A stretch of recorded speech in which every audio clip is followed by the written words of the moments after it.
Back அவர் பணவீக்கம் channel. So இன்னைக்கு நம்ம மார்க்கெட் அப்டேட்ஸ் என்னென்ன இருக்குது அப்படின்றத வந்து சிம்பிளாக கிளியராக பர்டிகுலர்லி லேர்னிங் பர்பஸுக்காக பார்ப்போம். ஸோ இது முழுக்க ஃபுல்லாகவே ஒரு எஜுகேஷ்னல் பர்பஸுக்காக மட்டும்தான் நம்ம இது மார்க்கெட் நியூஸ் எல்லாம் பார்க்குறோம் அப்படின்றத புரிஞ்சுக்கோங்க. நம்ம ரெக்கமெண்ட் பண்ணுற ஸ்டாக்ஸ் எதுவாக இருந்தாலும் நீங்கள் ஒரு வாட்டி வேலிடேட் பண்ணுங்கள். அப்படி இல்லைனா நீங்கள் செபி ரிஜிஸ்டர்ட் அட்வைஸ் கிட்ட கேட்டுட்டு அதுக்கப்புறம் உங்களோட இன்வெஸ்ட்மெண்ட்டை ஸ்டார்ட் பண்ணுங்கள். ஸோ அதுக்கு முன்னாடி நம்ம டிஸ்க்ளைமர் படிச்சிடலாம். ஸோ பணவீக்கத்தோட டிஸ்க்ளைமர் என்ன சொல்ல வருது அப்படின்னு பார்த்தீங்க அப்படின்னா, இந்த வீடியோ முழுசாக உங்களுக்கு வந்து ஒரு எஜுகேஷனல் பர்பஸ்க்காக மட்டும்தான். நான் வந்து செபி ரிஜிஸ்டர்டு அட்வைசர் கிடையாது. ஸோ அதனால் வந்து மோஸ்ட்லி நீங்கள் ரிஸ்க் எடுக்க தயாராக இருக்கீங்க அப்படின்னா உங்களோட ஓன் ரிஸ்கில் மட்டும் எடுங்க. அடுத்தவங்க சொல்கிறத வச்சு நீங்கள் என்றைக்குமே வந்து எடுக்காதீங்க அப்படின்றது தான் ஸோ இந்த டிஸ்க்ளைமர். ஸோ வாங்க இப்போ வீடியோக்குள்ளே போய் ஒன்று ஒன்றா பார்க்கலாம். ஸோ மார்க்கெட் பார்க்குறதுக்கு முன்னாடி மார்க்கெட்டோட நியூஸ் எல்லாத்தையும் பார்த்துடலாம். ஸோ மார்க்கெட்டில் இன்றைக்கி என்ன ஆயிருக்கு அப்படின்னு பார்த்தீங்க அப்படின்னா, இந்த ரயில்வே ஸ்டாக்ஸ் எல்லாமே அப் டு 12% வரைக்கும் இன்றைக்கி இன்க்ரீஸ் ஆகிருக்கு. அதாவது இந்த ஆர்விஎன்எல் வந்து நம்ம ஆல்ரெடி முந்தானேத்தே சொல்லியிருந்தோம், ஒரு ரெசிஸ்டன்ஸ் ஜோனை வந்து நல்ல ஒரு பையிங் வால்யூமில் வந்து ஏறி இருக்கு அப்படி சொல்லிட்டு அரௌண்ட் வந்து ஒரு ₹60 ₹64 கிட்ட வந்து இவன் வந்து வித்தின் 3 டேஸ்க்குள்ளேயே வந்து கொடுத்துருக்கான். அதே மாதிரி இன்றைக்கி ஒரு நல்ல ரேலி இருந்தது. ஸோ இதுக்கான ரேலியான ரீசன் என்ன அப்படின்னு பார்த்தீங்க அப்படின்னா, லாங் கன்சல்டேஷன். ஸோ 1 இயராக கன்சல்டேட் ஆகிட்டு இருந்தது ரயில்வே ஸ்டாக்ஸ் எல்லாமே சொல்லலாம். அதுலேயும் இது ஒரு நல்ல ஒரு மிட் கேப் கம்பெனிஸ். அதே மாதிரி இப்போது நம்மளோட ஃபினான்ஸ் மினிஸ்டர் என்ன பண்ணுறாங்க அப்படின்னா, பட்ஜெட் ரெடி பண்ணிக்கிட்டு இருக்காங்க. ஸோ அதில் வந்து ரயில்வேஸுக்கு ஓரளவுக்கு நல்ல ஒரு ரிலீஃப் ரேலி இருக்கும் அப்படின்ற மாதிரி நிறைய பட்ஜெட்டில் நிறைய கொண்டு வருவாங்க அடுத்தடுத்து அப்படி சொல்லி நிறைய வந்து ரயில்வே ஸ்டாக்ஸ் எல்லாத்தையுமே ஏற்றிக்கிட்டு இருக்காங்க. ஏன் அப்படின்னா, மார்க்கெட் எப்போவுமே வந்து முன்னாடியே ரியாக்ட் பண்ண ஆரம்பிச்சிடும் அப்படின்னு சொல்லுவாங்க. இப்போ ஒரு நியூஸ் வந்து வெளிவரதுக்கு முன்னாடியே மார்க்கெட் வந்து அதுக்கு ரியாக்ட் பண்ணிடும். ஸோ இப்போ நீங்கள் வாங்குறதுன்றது உங்களுக்கான ஒரு ப்ரீமியம் இடம். அதே மாதிரி நீங்கள் ஃபினான்ஸ் மினிஸ்டர் சொல்லி முடிச்சுட்டு மேலே வாங்கினீங்க அப்படின்னா இந்த ஸ்டாக்ஸ் எல்லாம் ஆல்ரெடி ஏறி இருக்கும். ஸோ அப்போது வந்து நீங்கள் வாங்குறது வந்து கொஞ்சம் ரிஸ்க்காக இருக்கும். ஸோ அதனால தான் நம்ம வந்து இந்த பிரேக் அவுட் ஆகும்போதே வந்து முன்னாடியே சொல்கிறது. ஸோ நீங்கள் வேணுன்னா பை பண்ணிக்கோங்க அப்படின்னு சொல்கிறதுக்கான ரீசன் இது தான். ஸோ ஆர்விஎன்எல்லாம் ஓரளவுக்கு நல்லாவே வந்து பர்ஃபார்ம் பண்ணியிருந்தது. ஸோ இந்த வீடியோ பார்த்துருந்தீங்க அப்படின்னா நீங்கள் கண்டிப்பாக அதை வாங்கி யூஸ் பண்ணியிருந்துருக்கலாம். ஸோ பார்ப்போம் இதுக்கப்புறம் அது எப்படி ரேலி கொடுக்குது அப்படின்னு சொல்லிட்டு. ஸோ அடுத்ததாக வந்து இந்த ஜெப்டோவோட நியூஸ் பார்த்துட்டு இருந்தேன். ஸோ இவங்க என்ன சொல்லியிருக்காங்கன்னா, FY 2025 லாஸ் வின் 177%. அதாவது லாஸில் வந்து ஓரளவுக்கு இவங்க வந்து மிஸ் பண்ணியிருக்காங்க. பட் ஆனால் இவங்களோட சேல்ஸ் வந்து ஜம்ப் ஆகிருக்கு 129%. அதாவது 3367 கோடிக்கு வந்து இவங்க சேல்ஸ் வந்து பண்ணியிருக்காங்க FY 2025. பட் ஆனால் இதில் நம்ம புரிஞ்சிக்க வேண்டியது என்ன அப்படின்னா, ஜெப்டோ வந்து IPO வர போகிறாங்க. So planned by IPO. So அதனால தான் இவங்க வந்து இவங்களோட மார்க்கெட்டை வந்து நம்மக்கிட்ட வந்து பெருசாக காட்டுறாங்க. நாங்கள் வந்து சேல்ஸ் க்ரோத் வந்து இன்க்ரீஸ் பண்ணிக்கிட்டு இருக்கோம். 2024லேருந்து 2025க்குள்ளே ஓரளவுக்கு நல்லாவே வந்து இன்க்ரீஸ்டு ஆகிருக்கு எங்களுது அப்படின்ற மாதிரி அவங்க சொல்லாமல் சொல்கிறாங்க. ஸோ IPO வந்தால் தான் தெரியும். ஸோ இதுக்கு நீங்கள் எல்லோரும் அப்ளை பண்ணுங்கள். குலுக்கும் முறை தான். ஏன்னா ஓரளவுக்கு நல்ல ஒரு பிராண்டட் கம்பெனினா எல்லாருக்குமே ஓரளவுக்கு IPO வந்துச்சு அப்படின்னா ஒரு இன்க்ரீஸ்டு ஆகிட்டு தான் டிக்ரீஸ் ஆகுது. ஸோ அதனால் மோஸ்ட்லி எல்லாருமே அப்ளை பண்ணுவீங்கன்னு நினைக்கிறேன்.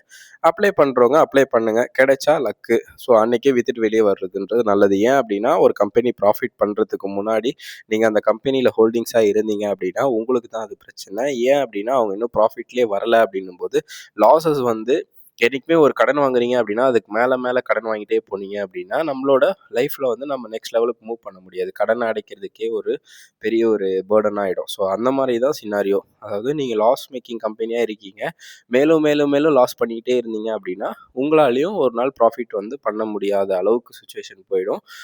ஃபார் எக்ஸாம்பிள் இப்போ ஓலா அப்படின்ற ஒரு ஸ்டாக் வந்துச்சு. அது லிஸ்ட் ஆகும்போது 170 கிட்ட போச்சு. இப்போ பார்த்தீங்க அப்படின்னா ஆல்மோஸ்ட் ₹30 கிட்ட வந்துருச்சு. ஸோ அதனால் சேஃபாக விளாடணும் எப்போவுமே. ஸோ அதனால் ஜெப்டோ வந்து கண்ணுக்கு குளிர்ச்சியாக நிறைய விஷயத்த வந்து சொல்லலாம். IPO வந்து வரலாம். வந்தால் நீங்கள் அப்ளை பண்ணுங்கள். குலுக்கல் முறையில் கிடைக்கும். கிடைச்சவங்க அன்றைக்கே விற்றுட்டு வெளியே வர்றதுன்றது ப்ராஃபிட்டோட வெளியே வந்துடலாம். அடுத்ததா இன்னைக்கு வந்து மார்க்கெட்டோட ஹைலைட்ஸ் பார்ப்போம். ஸோ மார்க்கெட்டோட ஹைலைட்ஸ்ல என்ன இருக்கு அப்படின்னு பார்த்தீங்க அப்படின்னா, ஃபர்ஸ்ட்டு வந்து இந்த கோல்கேட் அப்படின்ற ஒரு ஸ்டாக் இருக்கு. ஸோ அந்த கோல்கேட்ல வந்து 268,00,00,000க்கு டாக்ஸ் இன்வாய்ஸ் வந்திருக்கு. ஸோ அத வந்து இவங்க எப்படி கிளியர் பண்ண போறாங்க அப்படின்றத வந்து நம்ம ஃபர்தரா பார்க்கலாம். பட் ஆனா அதே மாரி ஸ்டாக்லயும் ஓரளவுக்கு இன்னைக்கு போட்டு அடிச்சிருந்தாங்க. ஸோ யாரும் பல் விளக்குறது இல்லன்னு நினைக்கிறேன். ஏன் அப்படின்னா 3000க்கு மேல இருந்த ஸ்டாக் பிரைஸ் இன்னைக்கு ரூ. 2000க்கு வந்திருக்கு. நம்மளோட பையிங் ஜோன்ல இருக்கா அப்படின்றத நான் பார்த்துட்டு வேலிடேட் பண்ணி உங்களுக்கு சொல்றேன். அதுக்கப்புறம் நீங்க அத வாங்கணுமா, வாங்கக்கூடாதா அப்படின்றத டிசைட் பண்ணுங்க. பட் ஆனா இது வந்து வாங்கக்கூடிய நேரம் கிடையாது அப்படின்றத புரிஞ்சுக்கோங்க. அதே மாரி வேதாந்தா. இந்த வேதாந்தா வந்து எப்போ வந்து டீமர்ஜ் பண்ணுவோம் அப்படின்னு சொன்னாங்களோ, இப்போ வேதாந்தால நிறைய 3, 4 கம்பெனி டீமர்ஜ் ஆகப்போகுது. ஸோ அப்போலேருந்து நிக்காம பார்த்தீங்க அப்படின்னா, இந்த இந்துஸ்தான் காப்பரும், வேதாந்தாவும் 52 வீக் ஹைய வந்து ரீச் ஆயிடுச்சு. அப்புறம் டெய்லியுமே வந்து ஓரளவுக்கு 52 ஹை ரீச் வந்து நெக்ஸ்ட் லெவலுக்கு மூவ் பண்ணிக்கிட்டு இருக்கு. ஸோ இது எவ்வளோ தூரம் போகும் அப்படின்றது நம்மளுக்கு தெரியல. ஸோ வெயிட் பண்ணி இது எவ்வளோ தூரம் போகுது அப்படின்றத பார்க்கலாம். அதே மாரி இந்த கோஃபோர்ஜ் வந்து என்ன பண்ணியிருக்காங்க அப்படின்னா, என்கோர் அப்படின்ற கம்பெனி வந்து இவங்க ஆக்குபை பண்றாங்க. 2.35 பில்லியனுக்கு வந்து இவங்க வந்து ஆக்குபை பண்றாங்க அப்படின்ற மாரி சொல்லியிருக்காங்க. அதாவது நம்ம இந்தியன் மதிப்படி 17,000 கோடி அப்படின்ற அளவுக்கு வந்து இவங்க வந்து ஆக்குபை பண்றாங்க அந்த கம்பெனிய. பட் ஆனா இது இன்னைக்கு இந்த நியூஸ் வந்து பிரபலமிடுச்சா அப்படின்றத பார்த்தீங்க அப்படின்னா, நம்ம ஸ்டாக் மார்க்கெட்டுக்குள்ள எதுவும் பெருசா இல்ல. இன்னைக்கு மார்க்கெட்ல ஸ்டாக் கீழ விழுந்து தான் இருந்தது. ஸோ அதுக்கான ரீசன் என்ன அப்படின்றத இன்னும் எனக்கு கிளியரா தெரியல. நான் தெரிஞ்சுச்சு அப்படின்னா, அதையும் நம்ம வந்து டிஸ்கஸ் பண்ணலாம் ஃபர்தரா. ஸோ அதுக்கப்புறம் இன்னைக்கு எஃப்ஐஐஸ் என்ன பண்ணி வச்சிருக்காங்க அப்படின்றத வந்து மெயினா பார்க்கணும். ஏன் அப்படின்னா, இந்த மந்தோட ஆல்மோஸ்ட் இன்னும் ஒரே ஒரு செக்ஷன் தான் இருக்கு நம்மளுக்கு இந்த மந்த்து. அதாவது 31 மட்டும் தான் 30 சாரி 3 டேஸ் இருக்கு. ஸோ இந்த 3 டேஸ்க்குள்ள இவங்க இந்த மார்க்கெட்ட வந்து எப்படி பார்த்தாலும் சஸ்டெயின் பண்ண வைப்பாங்களா, வைக்க மாட்டாங்களான்னு தெரியல. ஏன் அப்படின்னு பார்த்தீங்க அப்படின்னா, 2 நாளா வந்து இவங்க வந்து ஒரு பெரிய செல்ல இருந்தாங்க. அதாவது 1,700 கோடி அப்படின்ற ரேஞ்சில இருந்தாங்க. அதுக்கப்புறம் இன்னைக்கு கொஞ்சமா வித்துருக்காங்க. பட் ஆனா இந்த கொஞ்சமா விக்கும்போது நம்மளுக்கு ஒரு சந்தேகம் வருது. ஏன் அப்படின்னு பார்த்தீங்க அப்படின்னா, இன்னைக்கு நிஃப்டியே வந்து டவுன்ல இருந்தது. சென்செக்ஸும் டவுன்ல இருந்தது.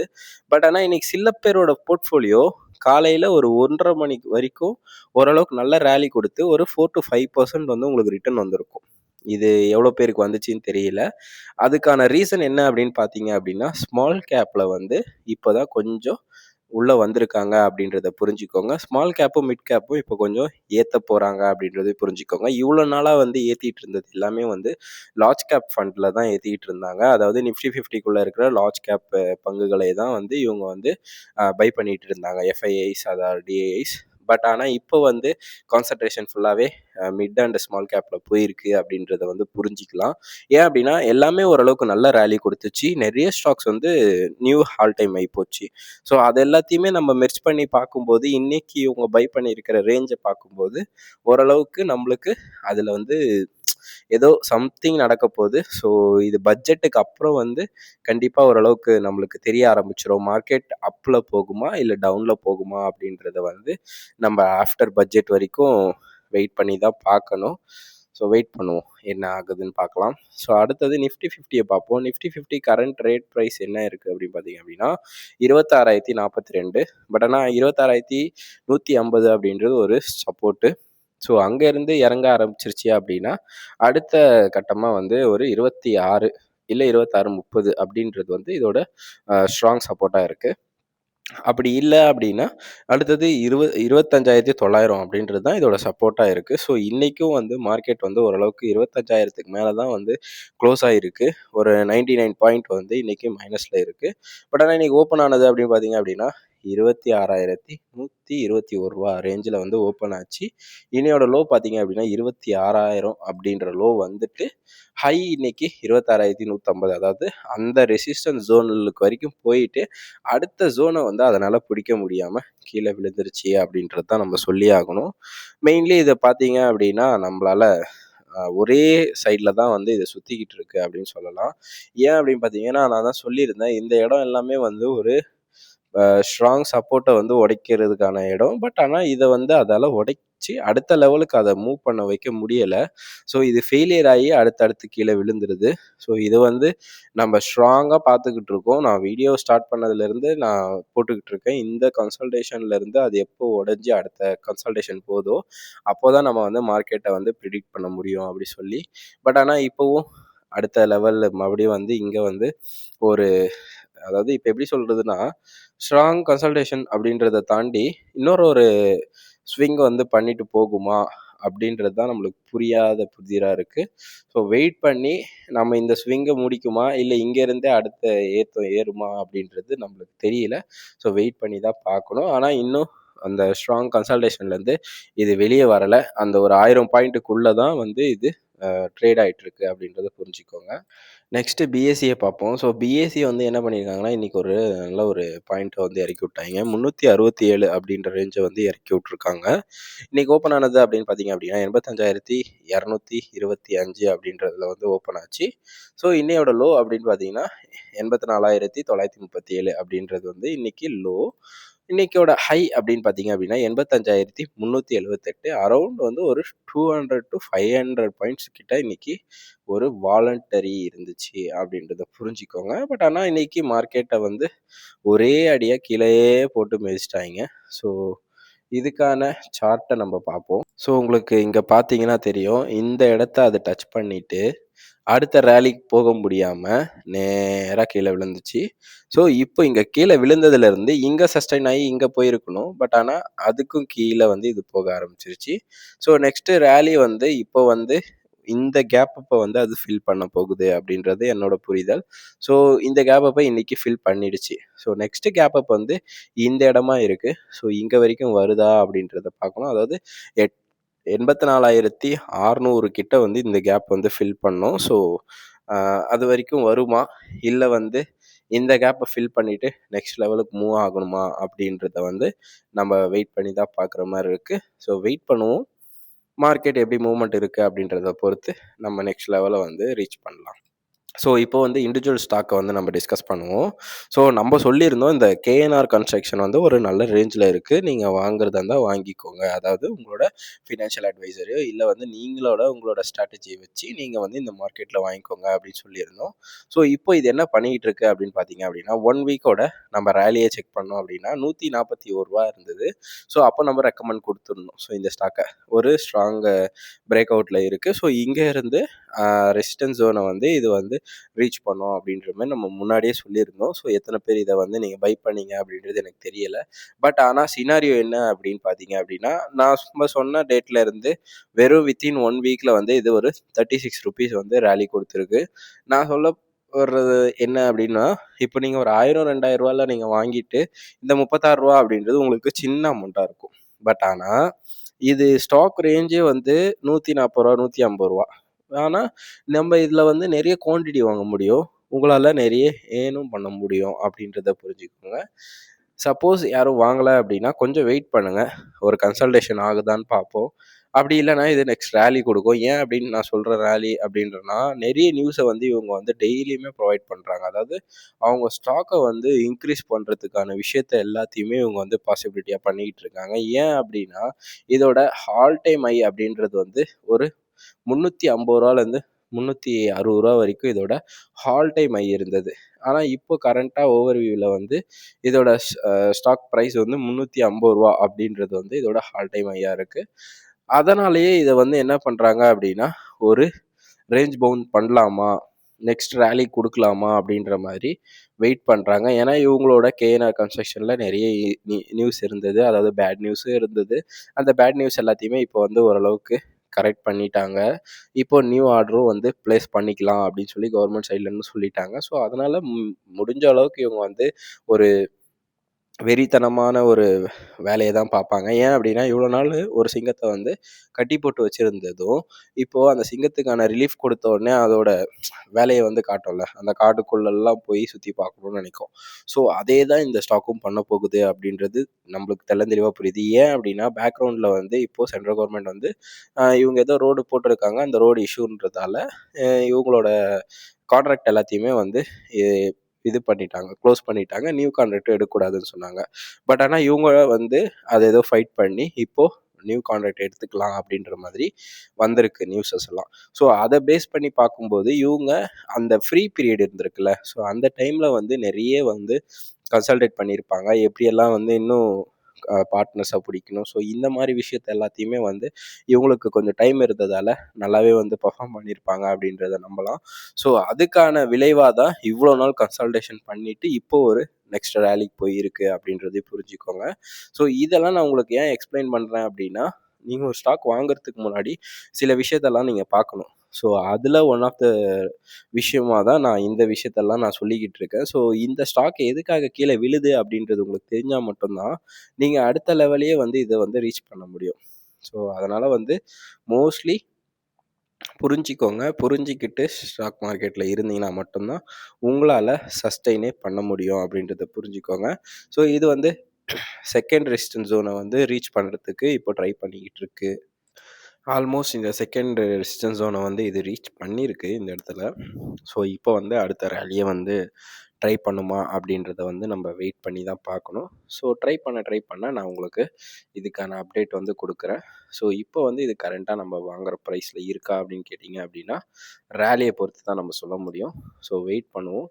வெயிட் பண்ணி அதுக்கப்புறம் நம்மளால் பை பண்ண முடிஞ்சால் நான் உங்களுக்கு அப்டேட் பண்ணுறேன். இப்போதைக்கு இதை வந்து நம்ம வந்து ஒரு ரெசிஸ்டன்ஸ் ஜோனை அவுட் ஆகி ஒரு ரூ. 36 ரேலி கொடுத்துருக்கிறதால வெயிட் பண்ண வேண்டிய சுச்சுவேஷனில் இருக்குது. ஸோ வெயிட் பண்ணுவோம். அடுத்த கட்டமாக நம்ம என்னன்றதை டிஸ்கஸ் பண்ணலாம்.